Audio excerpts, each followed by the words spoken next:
Howdy, folks. Welcome to Camera Shake, where we bring you the insider scoop on all things photography and videography, giving you a unique opportunity to stay ahead of the curve. We spent literally hundreds of hours interviewing some of the most renowned photographers of our time, giving you access to knowledge and expertise that's not available anywhere else. I'm your host, Kirsten Nuts, and in today's episode, we will dive into nature photography of the extremist kind. We're not talking flowers and squirrels on sticks here. Oh no, my friends, we're talking volcanoes, tornadoes, and frozen lakes right after this.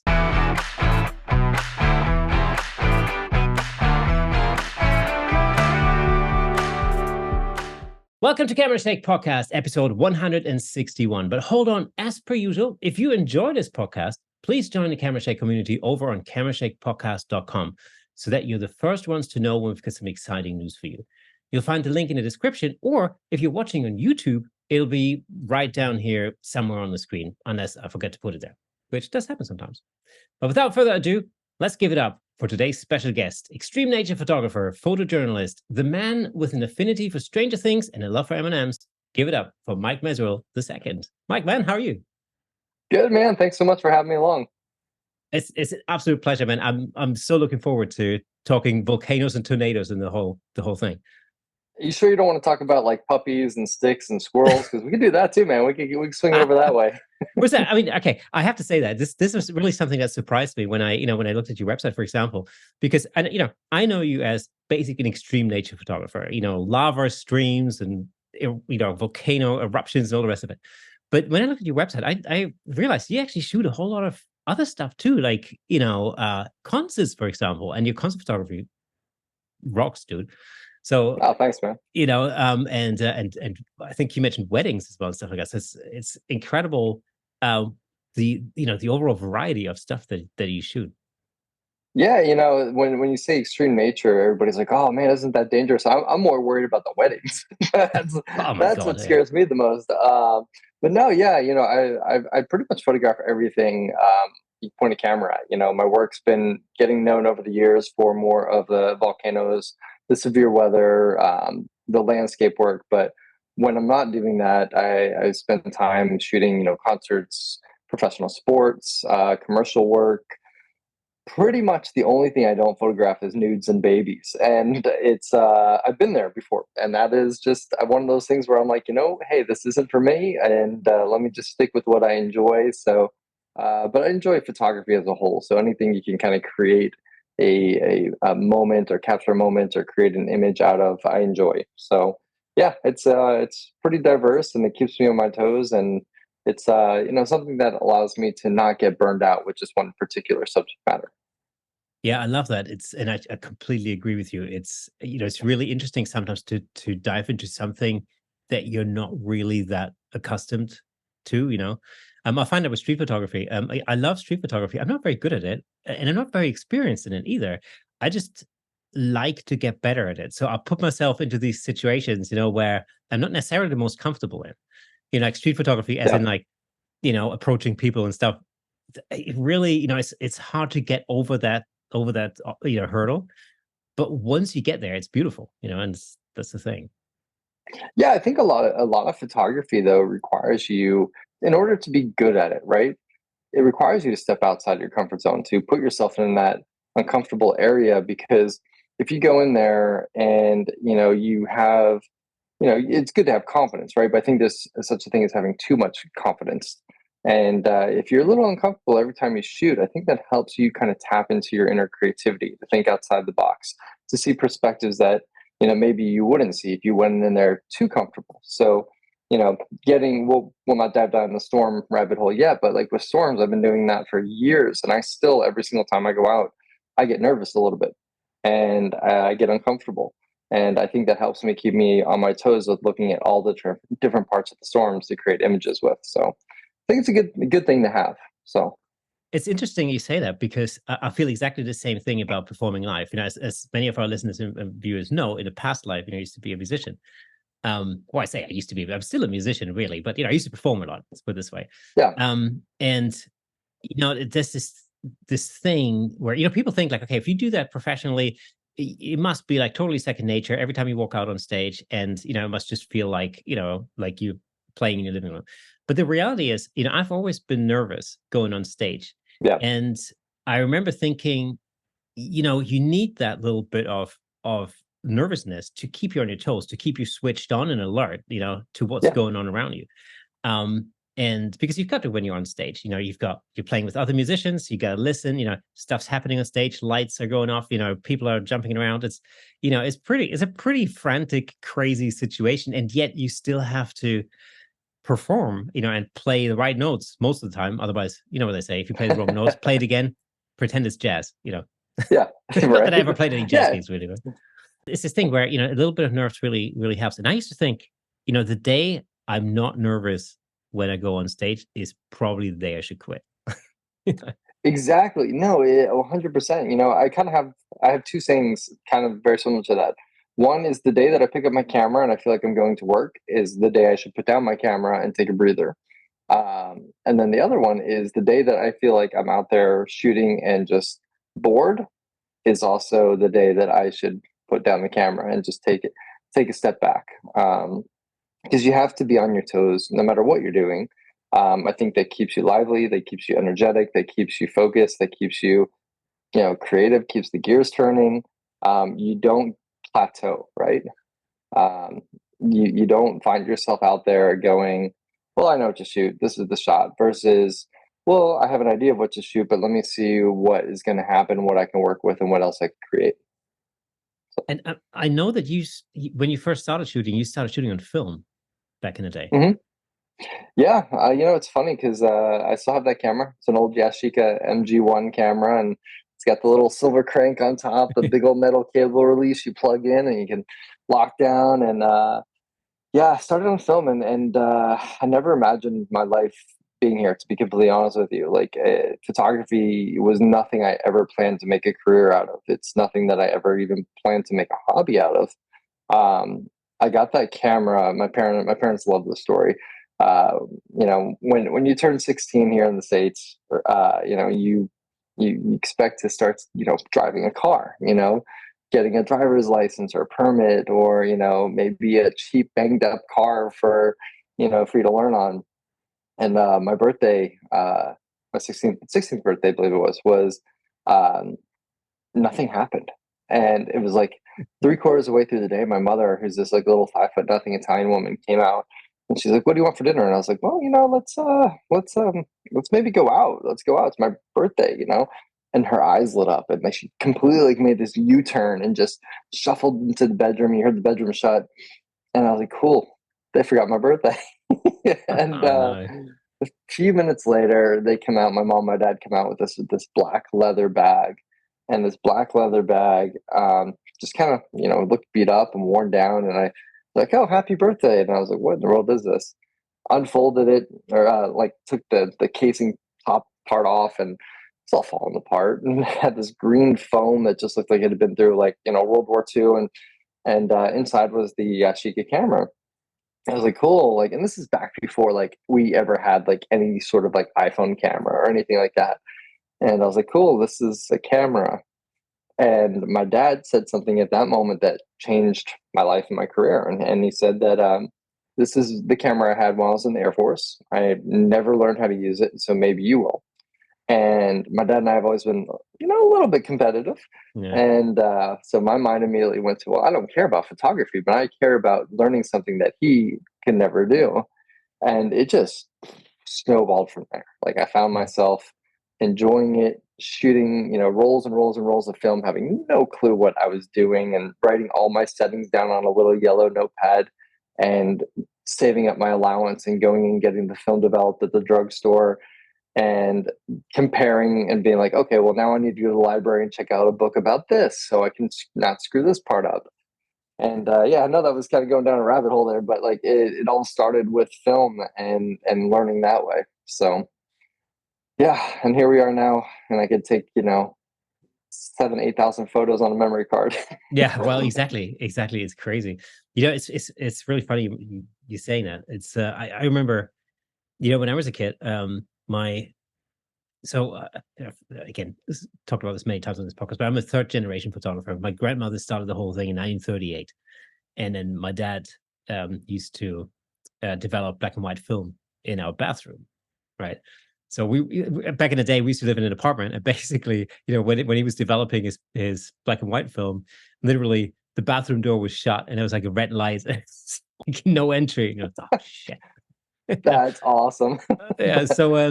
But so as a consequence, I was really not into photography because it was just Yeah. always that. I mean, there were cameras around and film and all that kind of stuff, and as a kid, my parents gave me this for some birthday. They gave me this Kodamatic. So Kodak had come out with. They were trying to compete with Polaroid, and they came out with this instant film camera, right, called the Kodamatic, and it was flipping huge. It was like a brick, right? Okay. But then they lost, like a year or two later, they lost a legal case, like a copyright infringement case, and they had to basically stop doing that. So immediately you couldn't get any films for this camera anymore, and the whole thing was basically obsolete at that point. And so I thought, oh well, screw this, but then because everybody else was shooting stills and it was the 80s, and I'm like, okay, well, I love Steven Spielberg movies and all the rest of it. I thought, and Star Wars and like Back to the Future and all that.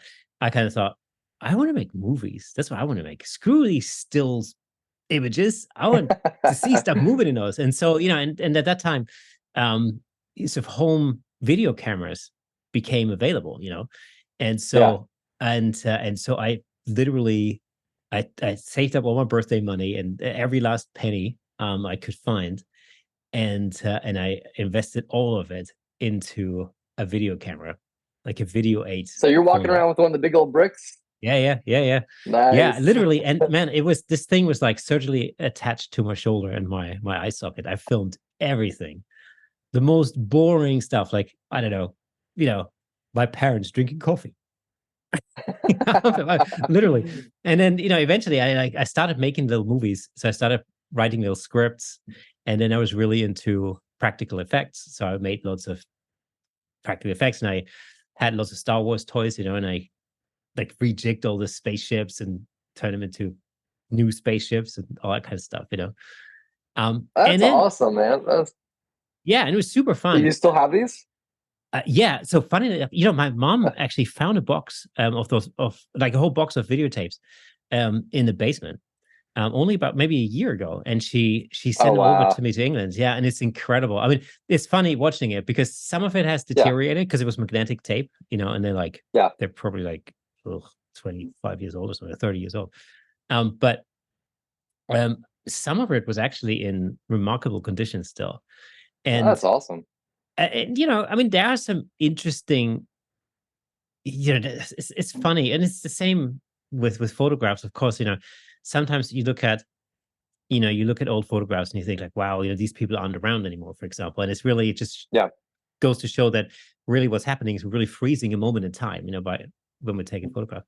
But they were like, there were snippets of my dad just doing like, I don't know, gardening work or something, like, or playing tennis or like something completely unremarkable. But my dad passed away in 2013. So it's amazing to all of a sudden find that footage and then look at that and go, whoa, look at that. He was younger then than I am now. Yeah. And it's just crazy.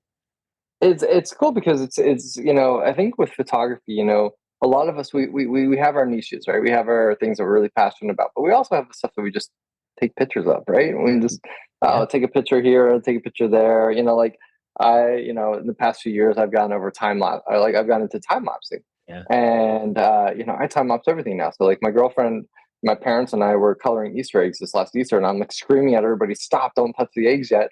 I'm coming out with my tripod, my camera. I'm like, let's just time lapse us with all this chaos of doing the eggs.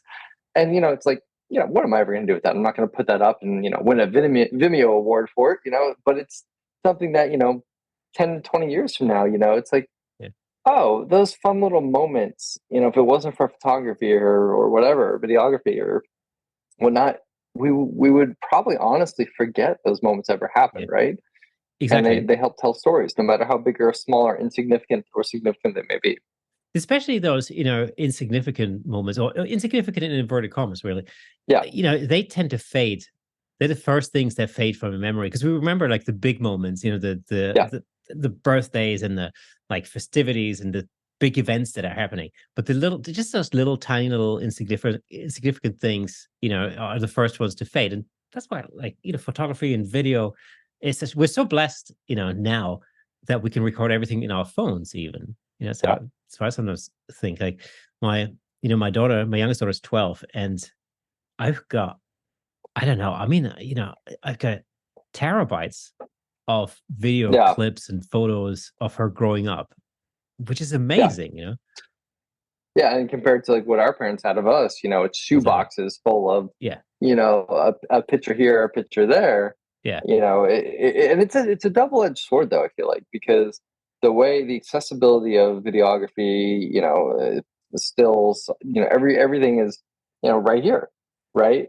I feel like we often forget to put that down and just take in the moment too. Yes. You're right. It's very much a double-edged sword being a photographer in general too, because it's like, for example, we went to Antarctica back in January this year, and my girlfriend came along with me. She's not a photographer, and I'm sitting there and I'm like, I gotta get this angle of this Gen 2 penguin. I gotta get this angle of this iceberg. I gotta do this. I gotta. She's just walking in the room. She's smiling, going, I know where this is going.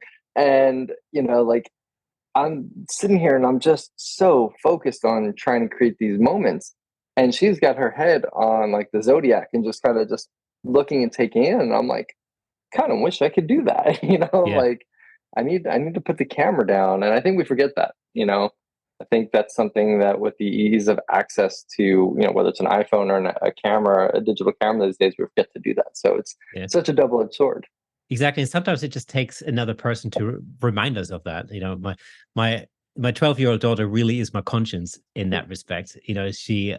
She often says to me, just enjoy the moment, put the camera down. And when, we're on Yeah. holiday or something, and it's Yeah.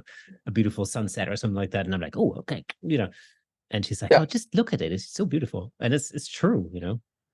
I have a quick story I'll share with you that I always share with all my workshop students about kind of what we're talking about. So in 2000, and I believe it was 2015 now, I think it was, or 2015, 2014, I ran my first workshop. And I was co-guiding with another photographer friend of mine at the time. And we always put on our workshop pages like, hey, you must be willing to hike X amount of miles. You need to be able to hike up the sand dunes. And so we had this guy show up on the first day, and George knows I've told the story before, so he's cool with me telling it. But his name is George, very wealthy man, flew his own private plane into Death Valley, and he shows up, and he's literally like with a cane, like one step forward, and I was like, oh no. I was like, oh no, like this is not good because our first hike is, you know, uh, over, a kilometer and a half out to the sand dunes in Death Valley. And Wow. so, long story short, with that, we talked to him, and it came down to like, okay, I'll go with George, and James will take the rest of the group out.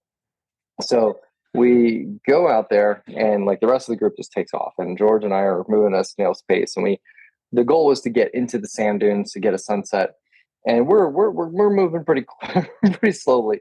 And so we get to the first sand dune, and sunset's already coming in hot, and it's looking like it's going to be a burner. And I'm like, oh my gosh, like there's no way we're making it to where we wanted to make it. So I quickly help George up the sand dune. I take my bag up, his bag up, go. Literally, I just met him. I had to help him up, and here I am with just this guy I had known for just a few hours. And if you've ever thought about how you need to help somebody up a sand dune, it's you plant your hands on the button.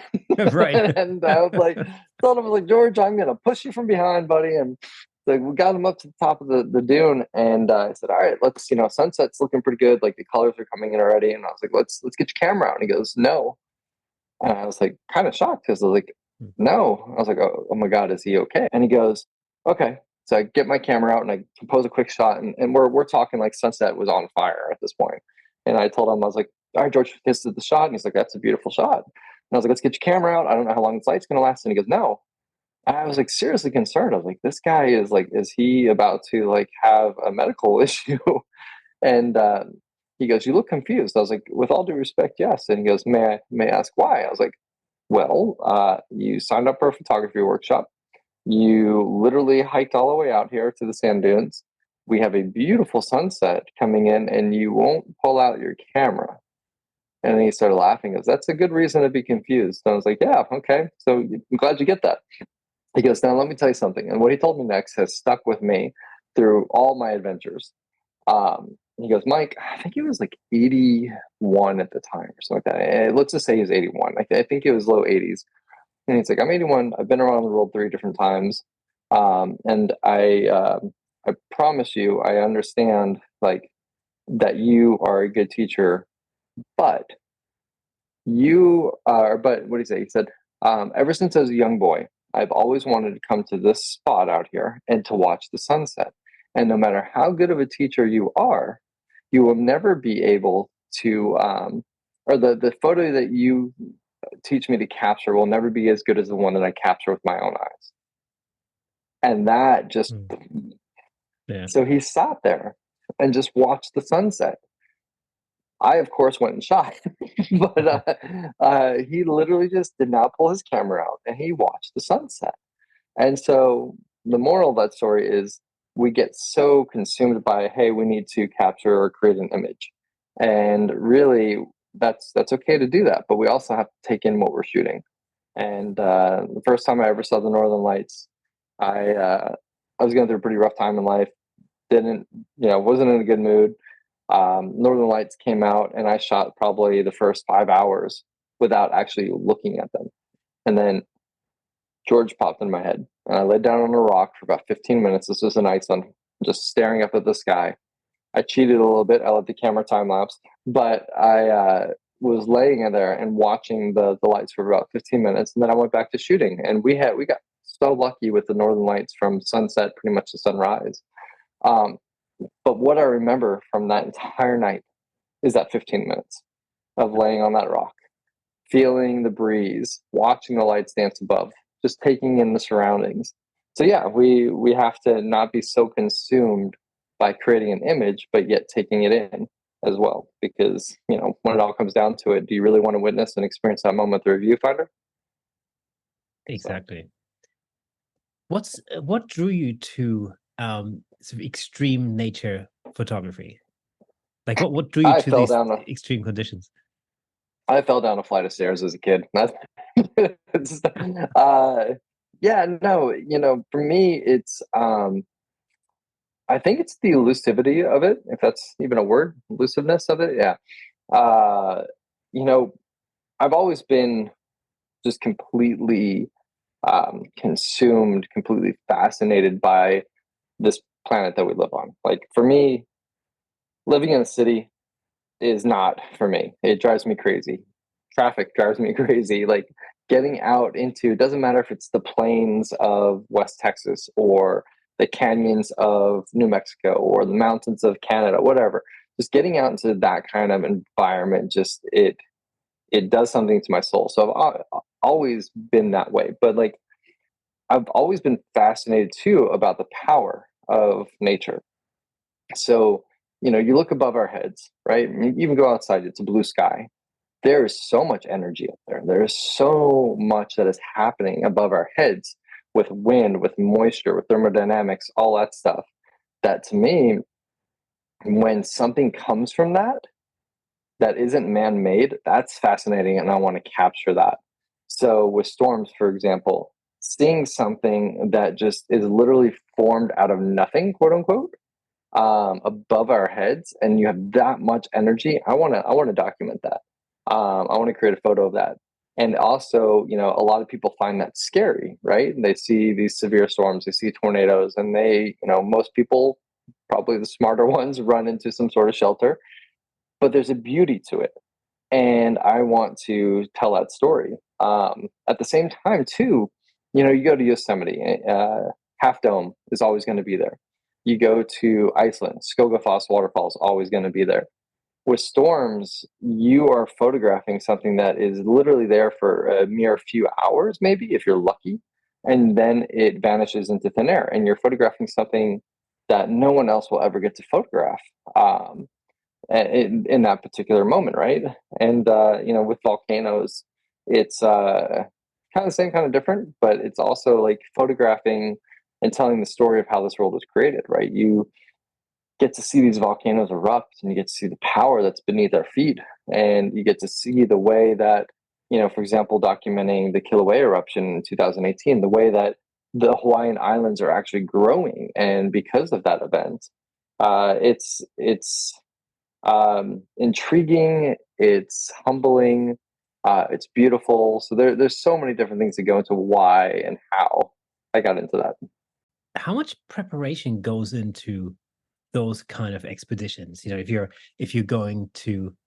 chasing a storm in Tornado Alley, for example, or you're going to photograph a volcano that's about to erupt, how much preparation goes into that? Yeah, so one, for both subject matters, it's not just, oh, hey, I'm going to go to a volcano, or hey, I'm going to go chase a tornado. So my background was originally in atmospheric science. I studied meteorology through college. I didn't major in meteorology, but studied through different classes. I originally was majoring in it and then changed my major. I also went out for about 4 or 5 years with a mentor who had been chasing since like the 60s. And he taught me kind of the ropes of chasing and everything that you couldn't learn through a textbook, essentially. Um, Volcanoes, same thing. Went out with a couple of mentors for the first few times. Each volcano is very, very different. Whether you're talking like a shield volcano, stratocone volcano, they have different aspects to them that you need to be aware of. So going out with people that have experience is the biggest thing there. But as far as like preparation, for storms, we have a storm season here in Tornado Alley. Pretty much starts mid-March, goes all the way through mid-July. So, a lot of it is just kind of being very, very attentive to the forecast and what's going on, and being ready to go if you can. For example, I have a flight booked to Denver, Colorado for tomorrow morning because there's a potential for some severe weather out there. I don't know if I'll go or not, but it's booked. The bag's ready to go. So if I look at the forecast tonight, I'm gonna say goodbye to the pups and the girlfriend, and I'm gonna leave for a day to go out there and go chase. With volcanoes, you have to be very ready to go and on your toes at all times, because there's usually a little bit of indicator with like earthquake forms or tremors or something like that that will kind of hint to you that something's brewing. Like, for example, Kilauea in Hawaii. You can monitor like the shallowness of the tremors and the earthquakes that are happening, and get a good idea of where the magma is, and are we approaching a possible eruption. So I usually have a bag ready to go for that. So if Kilauea erupts, I can hopefully be on one of the next two planes out of Dallas to get over there. Um, Volcanoes like Iceland and down in Guatemala, it's always monitoring trends. Guatemala, like the Fuego volcano that I spent a lot of time on, that erupts pretty consistently. So that one, it's almost like you can go down there as long as it's not the rainy season. You can go down there and witness some eruptions. But Iceland, their volcanoes, it's once again monitoring all the trends and paying attention to what the maybe the search and rescue teams are saying over there, or what the volcanologists are saying, and just being ready to go. So luckily I have a pretty good support team here with family and my girlfriend, so they know, like, hey, if something happens, it's we're on the road, or I'm on the road. So yeah, those are events that you have to just kind of really be on your toes for.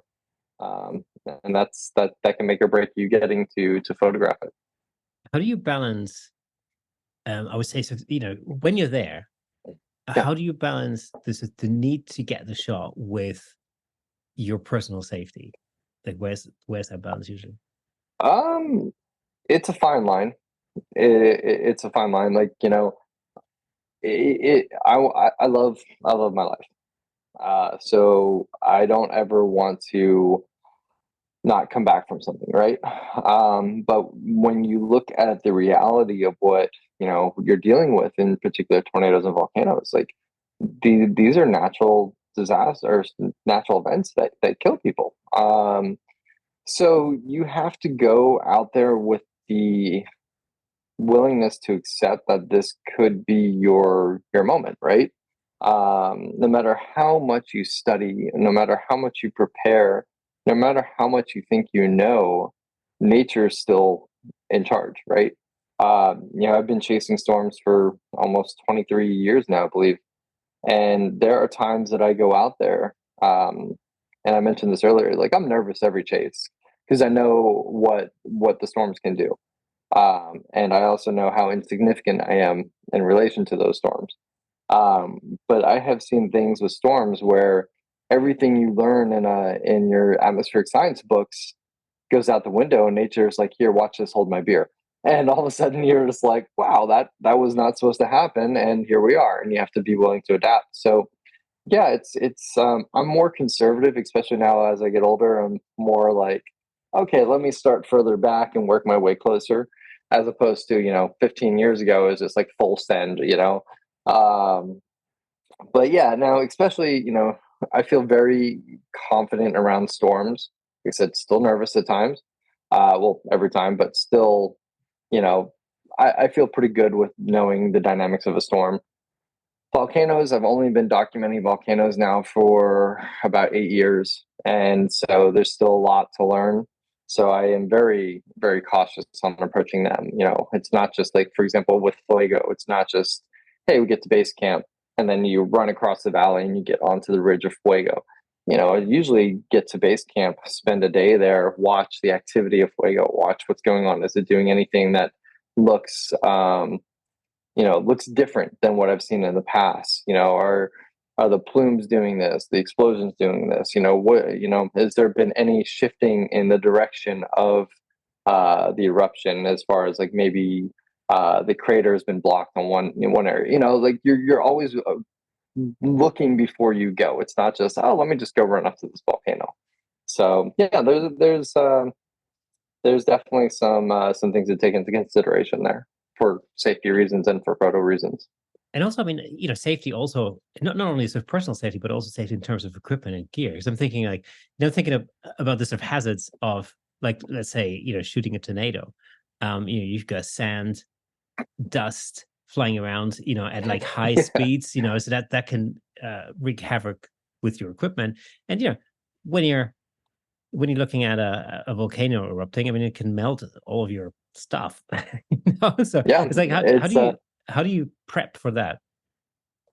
you don't. You really don't. It's Right. I used to be like, oh, I need to have my blower with me and blow every little piece of debris off my front element, or I used to put on a coat for my camera. To be completely honest, now the weather sealing on the cameras is fantastic. And my tripods, I use and abuse them. So Benro Tripods is who I use, and they're one of my sponsors, and they always get a kick out of when I email them like, "Hey, I melted this tripod or broke this tripod. The storm blew this one over." And then Nikon, I've done some work with them for their campaigns, and when they send me the gear, they're like, put it through the ringer. This is why we're giving it to you. See what I'm like, are you sure you want to do this? Like, all right. So yeah, you have to put yourself where the images are, right? So sometimes that requires getting dirty. Sometimes that requires getting sandblasted. Sometimes that requires, being completely uncomfortable and worrying about like, is this going to affect my gear? But you kind of have to weigh that of, okay, is this photo worth it? Or do I go and miss the photo and get something a little less interesting or powerful or impactful and protect the gear? And for me, it's like the gear can be replaced, the moment can't. So yeah, my insurance company probably doesn't agree with that idea, but that's kind of my approach on it. What's the worst damage you've ever had on gear? Oh man, I so I had two D850s out with me about 2 years ago in Arizona for monsoon season.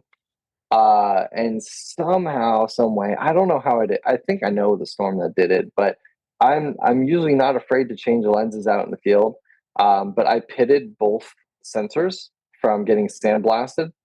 So when I changed lenses, somehow we just got blasted, and I thought it was just sensor dust, right? And I was like, oh, so I was swabbing it overnight, and like I went through like 50 different swabs, and I was like, I cannot get these things off.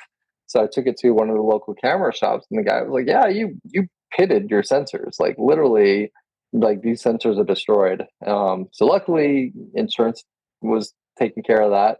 But yeah, so that's happened. Um, I didn't it's not camera gear, but when I was documenting the Iceland volcano 2 years ago, I melted my pants. Was not paying attention. I had Gore-Tex pants on, and I like to be close.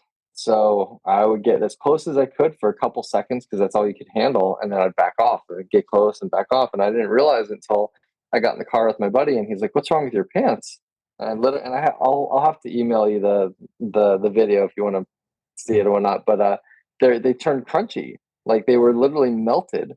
And so I tagged, they were Marmot pants. And so I tagged them and I said, "Hey guys, just FYI, I love your pants, but they're not lava proof."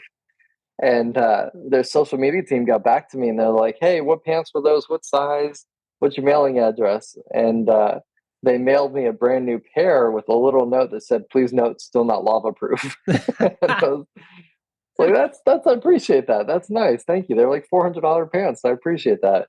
But yeah, so melted. I had a tripod get stuck in the lava accidentally, um, as well. And Benro, they love that photo because it's literally. I'll see if I can maybe pull up and show you. It's literally like this tripod just sitting in the middle of the lava flows in Iceland, and I wasn't paying attention.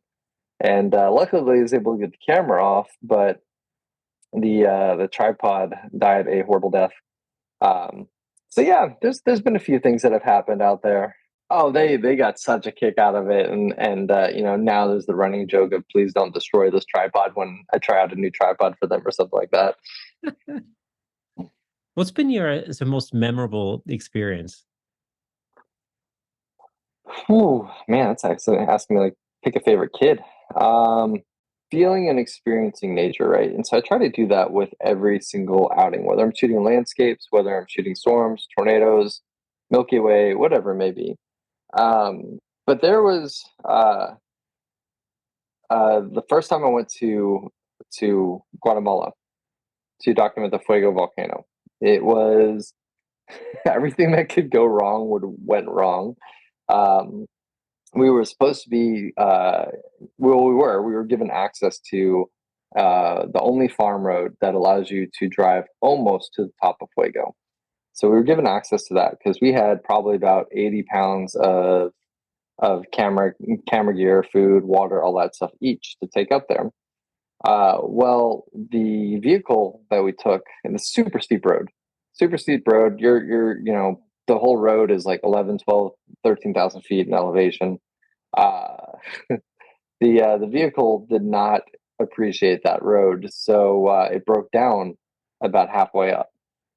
And so we had to lug each of us about, you know, 70, 80 pounds of gear all the way up the rest of the hike, which was about 6 miles. And I think it was still like almost 2,000 feet of elevation gain.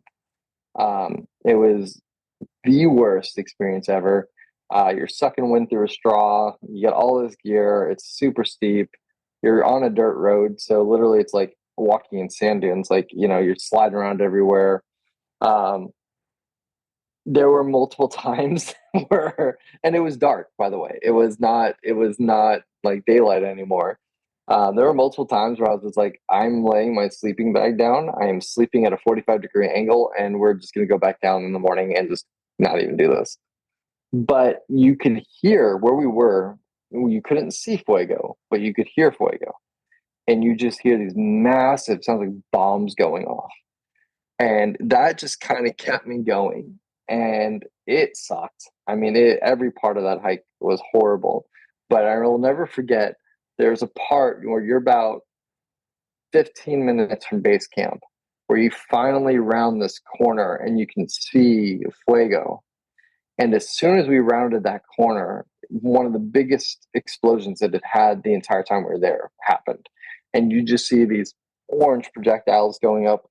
a mile into the sky and then coming down and crashing, and you can hear it all, and you can just feel the volcano. And at that point, like every little bit of energy was just like put into a ball and just shot through my body, and we just just were able to push through and finally got to base camp. And I remember just plopping down the gear, pulling out the camera, and just starting to shoot because it was such a cool moment. And Fuego I mentioned earlier is always erupting, but it's not necessarily in an eruptive phase. And that night it went into a full on eruptive phase.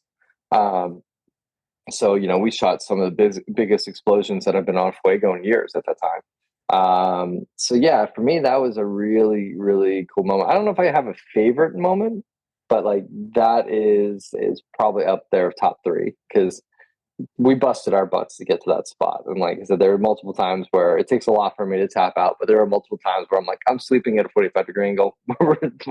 We'll tuck and roll our way down the side of the mountain in the morning and just call it a day. So yeah, that was a pretty good one. That reminds me of years ago, I went to the Canary Islands, to the island of Fuerteventura. And Fuerteventura is pretty much a desert island, right? And Okay. there's really nothing. And I think every palm tree that's on an island has been imported or something like that. It's just a rock, right? Rock and sand. Yeah. And we were staying in the southern part of the island. And in the very southern tip is a very famous lighthouse, right? And really, realistically, there's two ways you can get there. The easiest way to get there is by boat. You just basically sail around. Okay. Um, or you can try and traverse this mountain range. It's like massively high peaks, very steep mountains, but it's all basically rubble dirt tracks, right? But I didn't know that.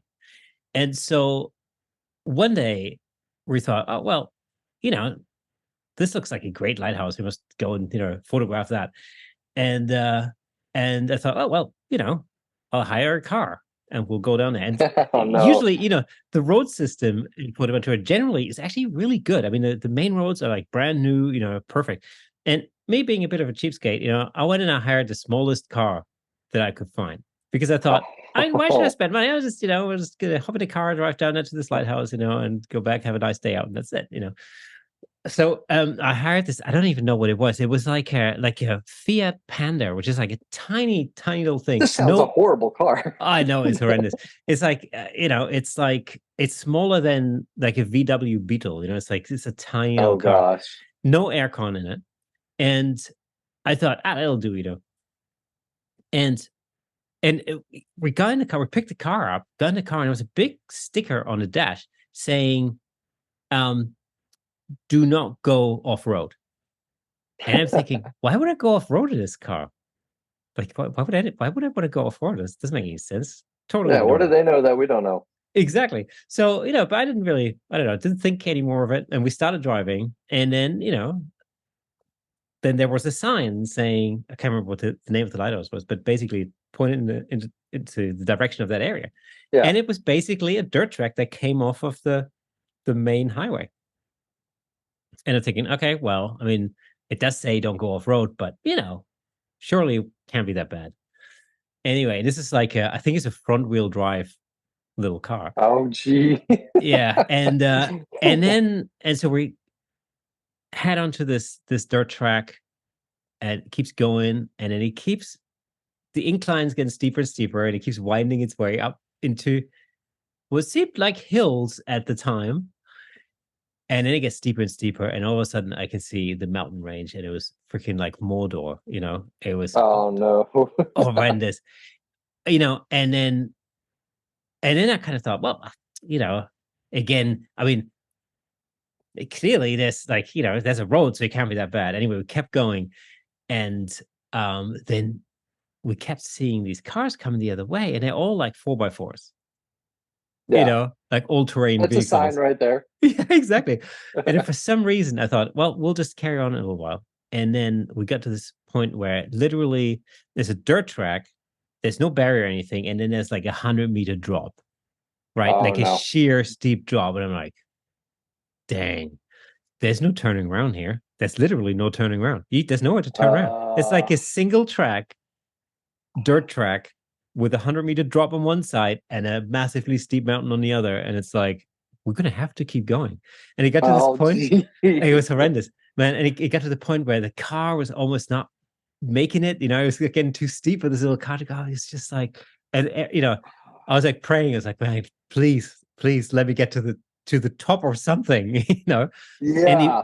and then eventually, I mean, it took hours and hours. And my girlfriend at the time was going nuts, like, because she was looking down this Yeah, I massive mean, drop. I get that. I know, right? Yeah. But then eventually we got to the top of of this mountain, and from there, I mean, it's the most beautiful vista, and you could see the coast and the sea, and and the lighthouse in the far distance, far distance. Um, and then I turned around and I looked down. And I'm like, I don't want to go down this. I don't want to go down. I don't want to go down this dirt track. We're gonna have to keep going. This is it. We're gonna have to keep going. And then I was this like I was like a crossroad. And I looked to my right, and there's the same dirt track, basically weaseling its way around on the side of this mountain with, again, like 100-meter drop on one side, no barriers, nothing, and it was just going all the way along the mountain. This like a massive mountain range. And I'm like, okay, I don't know, but I'm not going down this road. So we have no choice. We can't turn back. We're gonna have to keep going. And so that's what we did. And eventually, I mean, this took like a whole day, and it Yeah. really wasn't, in terms of distance, as the crow flies, it really wasn't actually that far, but it took us a whole day to get there. And then we spent as much time at this lighthouse as we possibly could, because we really didn't want to Oh go. yeah. No. Yeah, because the bad part of that is you got to go do that all over again. Yeah, and I remember, I mean, we eventually got back to the hotel, and my parents had been to the same hotel several times before, and so, and this, yeah, I remember the only reason why we went on this trip was because my parents had been there actually a few weeks before my ex girlfriend and me got there, and they'd left a letter at the or a card at the hotel, and with a mystical message saying you have to check out this lighthouse, and so, and that's why we went on this trip in the first place. And then we got back, and I called my mom, and I'm like, wow, we just made it back, from this town. She goes like, oh, how was it? And I was like, man, it was horrendous. That was a trip from hell. And she goes like, why, really? I mean, you did hire a 4x4, right? Oh no. No, nobody told me. Salt in the wound. You said take that road, and that was it. I did. And so, oh man. Well, fun fact is so you've like worked my anxiety up as you've told that story. Yeah. I can sit on a volcano, I can sit in front of a tornado, but you put me on a cliff, that's game over. So yeah. I would have been walking that whole road while somebody else was driving. Yeah. That's We drove, my wife and I, actually, we drove from we drove all the way from Vancouver, or no, from Seattle to San Francisco. And so the way we did it was that we wanted to hit as many states as we could. And so we basically went through Washington State and into Idaho and Boise, and then somehow basically went on to Yosemite. So we went over, and I forget the name of the pass, something like Taraluga Pass or something like that. Tioga Yeah. Pass. Yeah, exactly. Super high. My wife started suffering from altitude sickness Oh no. as we got up the top, and it was like, man. And then I remember like coming down the other way, like looking down some of the cliff sides when you get into Yosemite that way. Yeah. I'm like, oh my god, that just reminded me of that Canary Islands trip. Yep, man. Gravity is a fun thing. Yeah, absolutely. Yeah, and you always feel like, because you're so close to the edge, you always feel like, oh man, this is like one step, one step too far, Oh yeah, and that's game over. Yeah. Yep. The one thing that I find super fascinating when I watch, what you do, is that, I really always wonder, when you are in these extreme situations, like, again, like in a tornado, or like there's lava, flowing around your feet, and like, volcanoes erupting. How do you stay focused on taking the pictures and doing what you do? Carefully. No, so something that kind of goes back from like the film days is when I'm out on something that's pretty significant. So an eruption, right? For example, I storyboard everything out before I even get there. And that storyboard may be something as simple as just making a notes list on my phone of like ideas for shots. Or sometimes even I will go and I'll get like little 3x5 note cards and I'll very poorly because they can't draw, sketch out an idea for shots and what I want. And so I have these storyboards in my mind, and I have these. They're not just like, oh, here's a pretty picture. Like something uh, that I'll do is kind of create. Obviously, it's called storyboarding, so I'll create a story, right, of what I would like to capture to tell the story in which I would like to tell for that event. And so having that, just whether I keep that on my phone or I keep the note cards in my pack or I just do it on the airplane over there just to kind of get the gears turning, that helps me when I'm out there because my head's always on a swivel for safety, right? So, for example, with eruptions, I'm trying to think about, okay, what's the weather doing? What's the wind doing? What are the gas? Am I dealing with any gases here? Am I dealing with projectiles? What's the visibility? What's my escape route? How am I feeling? Like all these different things. And then it's like, okay, now I have to create a photo. Or with storms, it's okay, what are my road options? What's my escape route? What's the visibility like? How many other cars are out here? Because am I going to run into any sort of traffic issues, which, believe it or not, is a thing. You know, where's the storm now? Where's the storm moving to? What kind of environment is the storm moving into? What is that storm going to do when it moves into that environment? Okay, now I have to take a photo. So there's a lot going on. So having a little bit of a storyboard or a shot sheet, that always helps me when I'm out there going, okay, this is the shot that I want to get. This is happening right now. I pre-envisioned this. Okay, this is how I'm going to get it. And then sometimes it's pure chaos. So it's yeah, most of the time I try to have a storyboard. Like when I documented the Leilani Estates eruption into Maintain Kilauea, I had everything for that kind of shot sheeted out, and then that whole thing just completely crashed and burned because my initial goals for that, for example, were to get out there and to document the efforts to evacuate Leilani Estates. But when I got there, Leilani Estates, everybody pieced out for the most part, so it was very hard to find anybody trying to evacuate. So then it transformed into the story of showing the beauty of the eruption from the land, from the sea, from the air. And yeah, so everything I had storyboarded then went out the window. And I remember sitting in the hotel one night just kind of writing down ideas on how I could kind of turn this into a different story because my original story went out the window.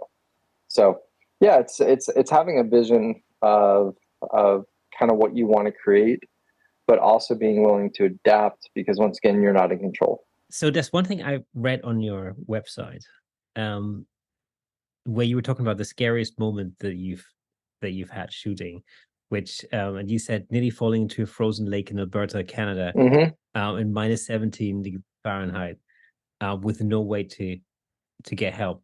It's a long story, so ask me over a cup of coffee. Just happy to be here. Well, I don't have coffee, but I have water. But I'd really love I've to hear got a that cup of story. coffee, and I just realized that I grabbed my girlfriend's "Love is Love" heart mug. Wow. Cheers. Cheers. Yeah. So no, that story, not my finest moment. We all. Sorry, can you hear me now? Yeah, I can hear you. There we go. Sorry.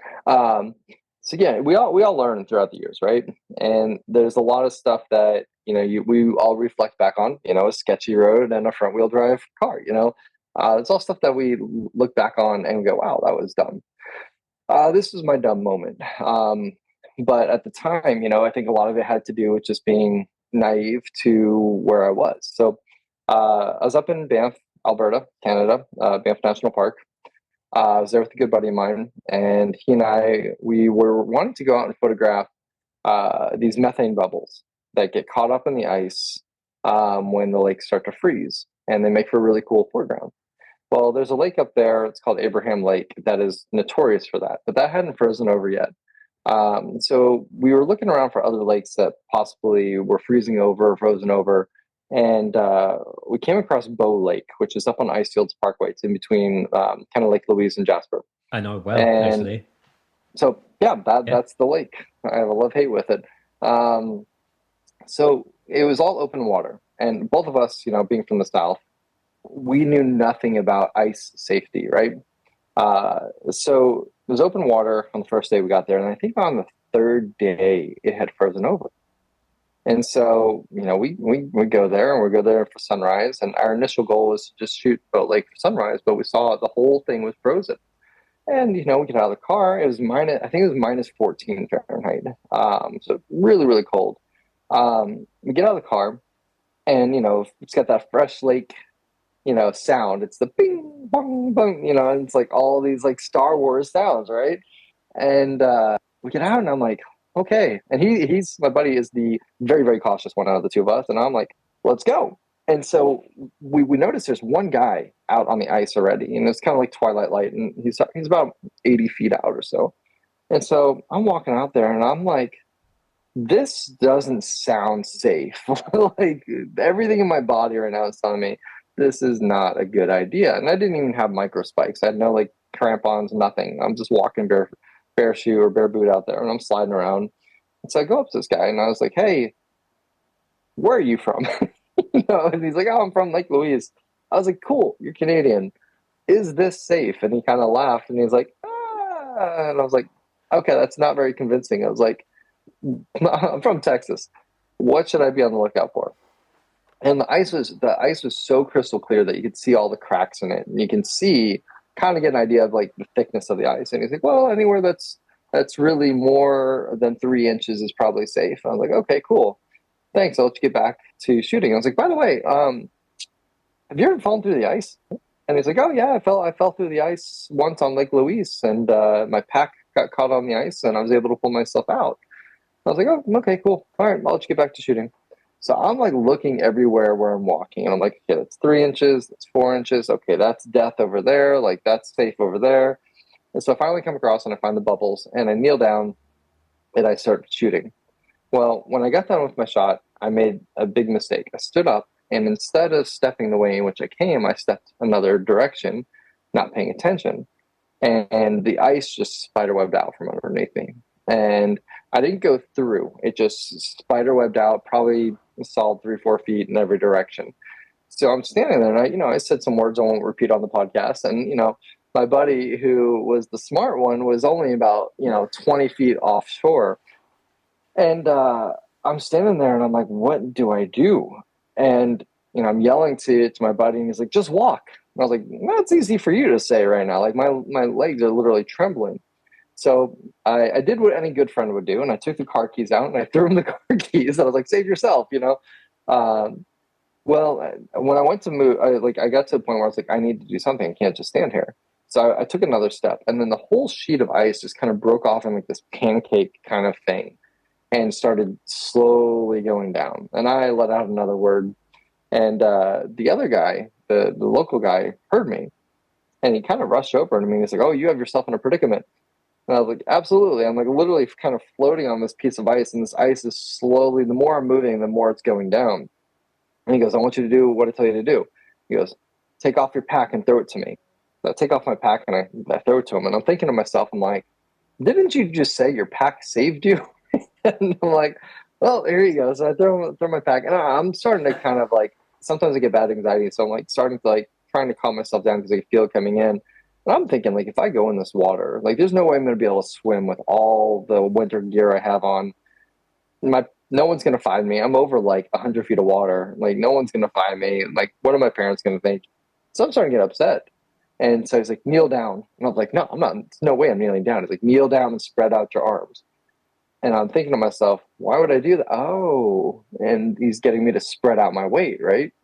And so I kneel down, and it's so cold, and the water's coming up and like lapping over that it's like Velcro, because it's almost like instantly freezing my gloves to the ice. And so then he goes, I had already taken my pack off, and he goes, hand me your tripod. So I reach over, and he's on all fours as well. And he's, a decent ways away to the point where I'm putting the tripod on the ice and like sliding it to him. And then he goes, all right, I want you to crawl this way, crawl that way. And so he kind of got me to a point where I could finally reach his hands. And then he pulled me up onto the other piece of ice. And at that point, like, I'm soaked from like the waist down. And he grabbed me, and I remember him like almost pulling me and like slingshotting me across the ice. And then he got me back to the car and warmed up and all that stuff. And I remember being like, I am not going back on that ice. Like that is terrifying, because if he wasn't there, I probably would have just tried to walk away and would have went straight in. And that would have been, a really bad situation. You're in a place with no cell phone service. It's, sub-zero temperatures. We had no ropes.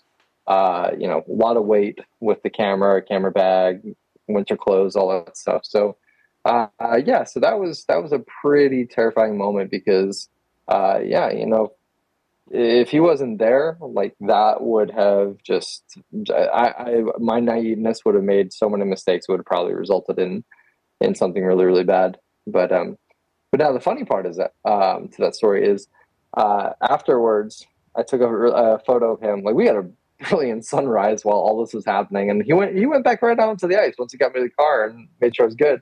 And so I took a photo of him kneeling down on the ice, and it's got this really beautiful sunrise behind. So he comes back to his car, I don't know, half hour later ish. And I was like, hey, what's your email address? I'll send you this photo I got. And so I got his email address. And when I got back home, I sent him the photo, and I also sent him like a $50 Starbucks gift card. I was just like, thanks, man. Go get yourself warm coffee. And then it was so funny, though, because this is once again my naiveness with Canada at the time. He wrote back to me. He's like, I appreciate the photo and I appreciate the gift card, but you're going to have to use it because there's no Starbucks anywhere up here. It's all Tim Hortons. I was like, oh man, well, I'll get you a Tim Hortons gift card. So yeah, yeah, but that was one of those moments that, like, my mom ironically has that print hanging up in her house that I took. And every time I see it, I just kind of like shiver a little bit, because I'm just like, God, like like, once again, the naiveness. Like, if you're gonna go out on ice that's freshly frozen ice, at least have micro spikes, at least have a rope with you. And I just stupidly wasn't paying attention when I walked away of like how thick the ice was, and yeah, lesson learned. So I bet that made you rethink sort of future, like expeditions almost, and safety procedures and stuff like that. yeah, anytime I'm on ice now, like I won't go on it unless I'm sampling it and getting an idea of, hey, it's at least 5, 6 inches thick. It's not, this wasn't open water 3 days ago. And I do bring rope with me now just in case. So I have my rope in my pack. Um, yeah, it definitely made me take a step back and realize, like I said, we look back on things we did when we were younger or more naive, and you go, wow, that was dumb. And definitely a lot was learned from that experience. What advice would you give to like fellow photographers who are sort of aspiring to venture out into those extreme conditions? Yeah, I mean, one, don't be afraid to, but also do it with a mentor, do it with a guide, educate yourself, whatever it may be. Go out with somebody who has years of experience doing whatever it may be, whether it's going out on frozen lakes or going out to lava flows, stuff like that, because there's a lot of stuff that is out there that you may think is what is harmful to you or dangerous to you, when really there's XYZ other things that are even more dangerous. For example, with lava, the very first time I went out to go photograph lava on Kilauea, I was talking to a buddy of mine who has had decades of experience with Kilauea. And I was like, man, I really don't want to step on lava. And he's like, there's no way you're going to step on lava. Like, literally, you cannot get close enough to step on lava accidentally. And he's like, what you do have to worry about is sulfur dioxide gases. You have to worry about collapsed lava tubes. You have to worry about this and this and this. And I was like, I never had any idea that was even part of this. And so when I saw lava for the first time, I was like, 100%, I completely agree. There's no way you can accidentally step on this. It's so hot that you can't even, like, you would have to purposely run into it. So for anybody that wants to get into anything that's on the more extreme or dangerous side of things, is definitely go with guides. Pay the money to go with a guide, somebody who's got experience. Don't go just on a whim. A lot of this stuff, it may look photogenic, and it is, and it may look pretty, and it is, but it's also got a lot of hazards with it that if you don't know about it, it's it's what could get you in trouble. And that's something that we're seeing more and more with actually Tornado Alley stuff. Is storm chasing has grown in popularity over social media in the past few years dramatically. And you're getting a lot of people out there who just follow other chasers or just pull up a radar app and they just start going to storms. They don't understand the hazards involved. They don't understand how to read the storms. They don't understand how to anticipate how a storm may change dynamically as it moves from one environment to another. And, everybody's like, oh, hey, let me just look out for a tornado. Well, yeah, you've got tornadoes, but you also have tornadoes wrapped in rain, which are kind of almost invincible in a way. You've got softball sized hail, you got flash flooding, you got, straight line winds, you've got lightning strikes, you've got, all these different other hazards that, people don't think about. And it's starting to create a little bit more chaos out there. People are getting injured, people are getting hit by tornadoes. There's traffic jams because people don't know how to properly approach or escape from a storm.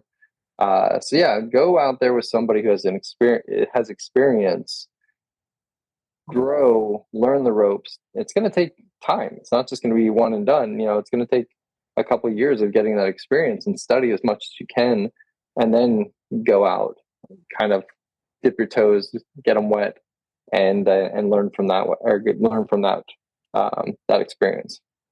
Don't watch storm chaser programs on TV or on social media and then go out.